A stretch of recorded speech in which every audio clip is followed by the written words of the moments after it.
জনপ্রিয় ক্রীড়া সাংবাদিক ও ক্রিকেট বিশ্লেষক দেব চৌধুরী ইসলাম ধর্ম গ্রহণ করেছেন। ইসলামের সুশীতল ছায়াতলে নিজেকে জড়িয়ে নিলেন দেব চৌধুরী। তিনি অফিসিয়ালি কিছু না জানালেও গণমাধ্যম এবং ফেসবুক, ইউটিউবে এ তথ্যটি ব্যাপকভাবে ছড়িয়ে পড়েছে। শুক্রবার অর্থাৎ 31শে জানুয়ারি রাজধানীর দারুস-সালাম শাহী মসজিদে তিনি ইসলাম ধর্ম গ্রহণ করেন। জুমার নামাজ শেষে তাকে কালিমা শাহাদাত পাঠ করান মসজিদের খতিব জনপ্রিয় ইসলামী স্কলার আব্দুল হাই মোহাম্মদ সাইফুল্লাহ। এ সময় উপস্থিত মুসল্লিরা তাকে ইসলামের ছায়াতলে স্বাগত জানান। অনেকেই তাকে আলিঙ্গন করেন এবং উপহার হিসেবে ফুল ও পোশাক দেন।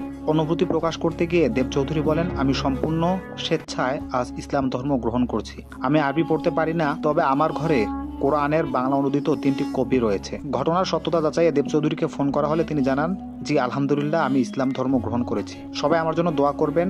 দেবকে ইসলামে স্বাগত জানিয়ে ক্রিকেটার শাহরিয়ার নাফিস তার ভেরিফাইড ফেসবুক পেজে পোস্ট দিয়েছেন। তিনি লিখেছেন, আল্লাহ আপনাকে কবুল করুক, আল্লাহ আপনার পথ চলা সহজ করে দিন, আল্লাহ আপনার জ্ঞান বৃদ্ধি করে দিক, আমিন।